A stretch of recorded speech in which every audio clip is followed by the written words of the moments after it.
ఇది కూడా వర్కౌట్ గురించి కూడా మాట్లాడాలి డాక్టర్ శిరీష్. Yes ma'am. చాలా మంది గో ఫర్ అ వాక్ అంటారు. Yes ma'am. Does walking do anything to you at all other than just relaxing your mind and body and giving you fresh air? మనము ఏదైనా three types of exercises ఉంటాయి. First cardio, then strengthening, then cardio with strengthening. So only cardio చేస్తే సరిపోదు, weight loss రాదు. కార్డియోతో పాటు strengthening కూడా తీసుకోవాలి. మనం ఇంతకుముందు మాట్లాడుకున్న ప్రోటీన్ చాలా ఇంపార్టెంట్ అంటాం.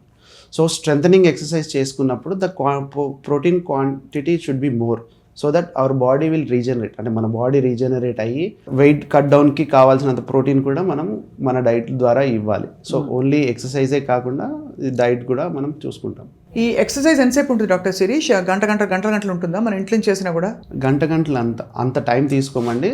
15 minutes అట్లా మనం ప్లాన్ చేసుకుంటాం. 15 minute వర్కౌట్ అండ్ మీరు చెప్పిన ఫుడ్ ఏమి క్వశ్చన్ చేయకుండా, క్రమం తప్పకుండా, చీటింగ్ చేయకుండా తినాలి. డెఫినెట్లీ. ఒకవేళ చీటింగ్ చేస్తే యాప్లో తెలిసిపోతుంది. ఎట్లా తెలుస్తుంది? మీరు అంటే అప్లోడ్ చేస్తారా వాళ్ళు? CGM కంటిన్యూస్ గ్లూకోజ్ మానిటరింగ్ మనం పెట్టుకుంటాము. సో దాంట్లో స్పైక్స్ వస్తుంటాయి. CGM పెడతారా? ఎస్.